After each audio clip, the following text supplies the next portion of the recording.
Très heureuse de vous retrouver pour cette nouvelle session du journal sur votre radio Scoop FM. Chers auditeurs et auditrices, bonsoir et bienvenue à tous. À la une de l'actualité, nous vous parlerons du message du ministre de la Justice et garde des Sceaux, Constant Mutamba, quelques jours après son empoisonnement. Vous aurez plus de précisions dans ce journal. Nous vous parlerons également du mémorandum des enseignants du Haut-Lomami. Mesdames et messieurs, c'est tout pour les grands titres.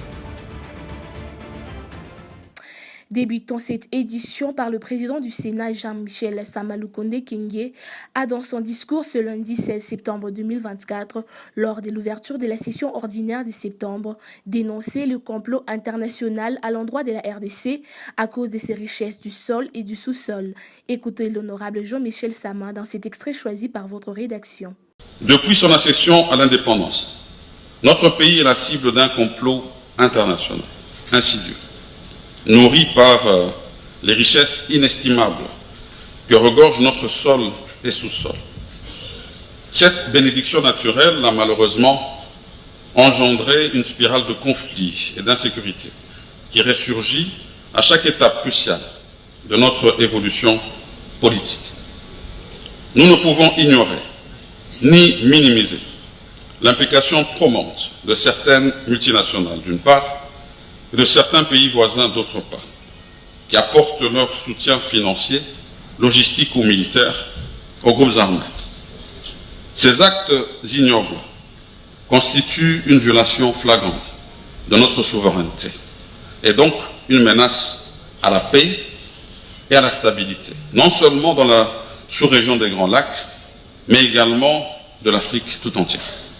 Il est donc essentiel que la communauté internationale prenne des mesures concrètes pour mettre un terme à cette ingérence extérieure.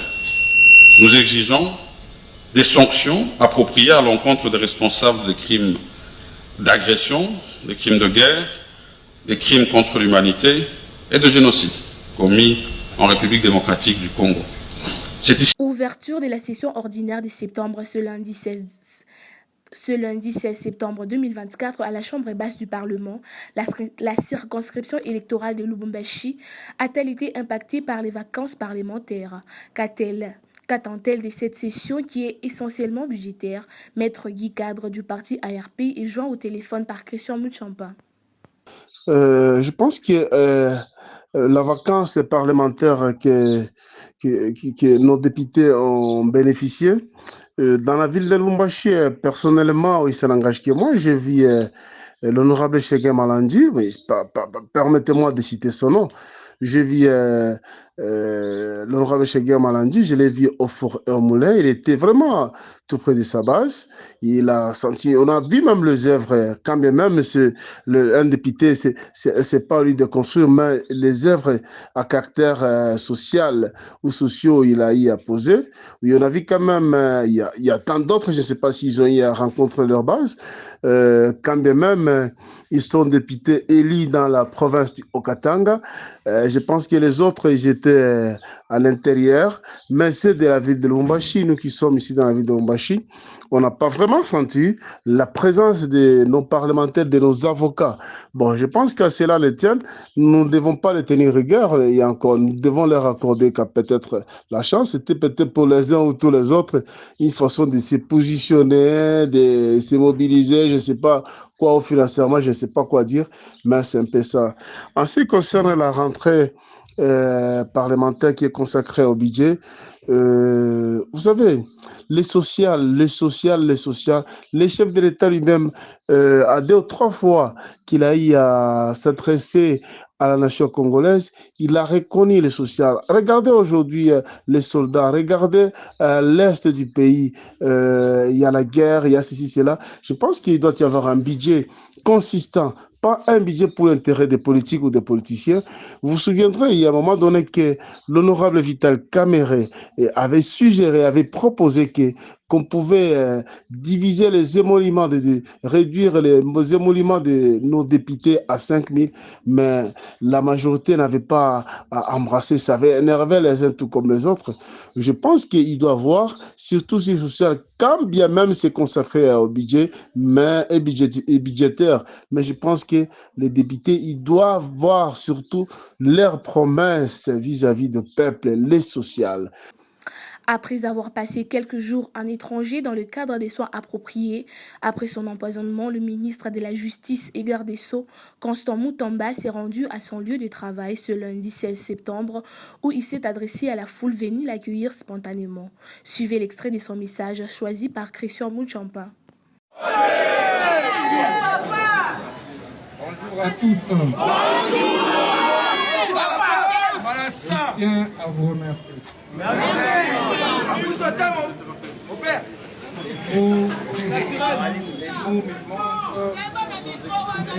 Ma gratitude.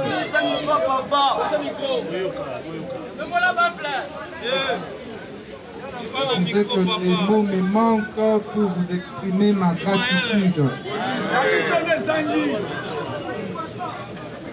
L'attaque était brutale. L'attaque était sauvage.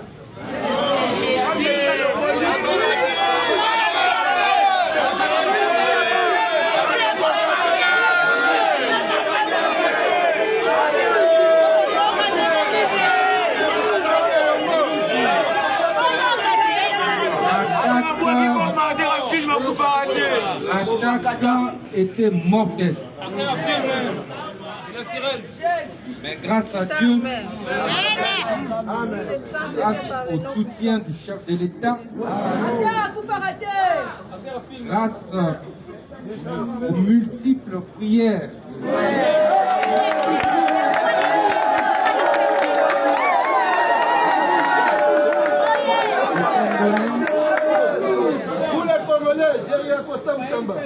des Africains, je regagne de nouveau la terre de nos ancêtres.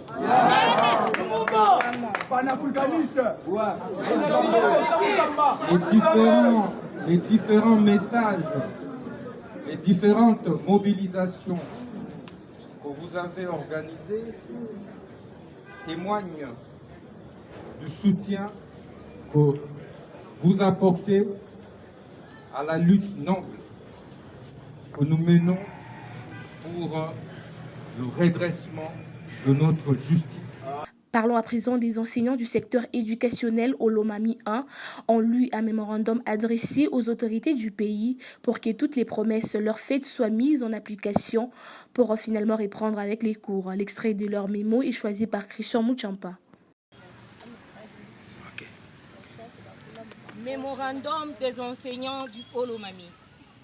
Nous, enseignants de la province du Haut-Lomami, toutes tendances confondues, venons par la présente informer toutes les autorités politico-administratives et scolaires que la grève n'est pas locale, elle est nationale. À cet effet, aucune personne n'a pas qualité de la lever aussi longtemps que Kinshasa n'a pas encore résolu aucune de nos revendications. Pour ce faire, nous disons à tous les enseignants de rester à la maison jusqu'à nouvel ordre. Cette présente abroge toute la décision du président Zazi Sakwa qui a agi unilatéralement sans avoir consulté sa base. Vraiment. À bon attendant, salut. Fête à Kamina, dimanche le 15 septembre 2024.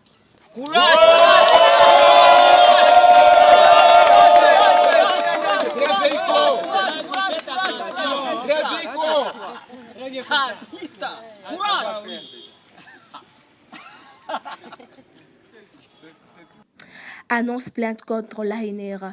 Détenu depuis près de 2 semaines à l'Agence nationale des renseignements ANR, l'ancien candidat à la présidentielle de 2023, Seth Kikouni, annonce une plainte contre l'administrateur général de ses services de sécurité pour des exactions qu'il aurait subies. À en croire Maître Ramazani Chabani, un des membres du collectif d'avocats du président du parti PIST, l'ANR a bafoué toutes les règles juridiques internationales et la constitution de la RDC. Cet avocat a souligné que l'état de son client reste préoccupant et nécessaire une prise en charge médicale sérieuse et urgente. Arrêté le lundi 2 septembre dernier, Seth Kikouni a été auditionné au parquet général près la cour d'appel de Kinshasa-Gombe vendredi.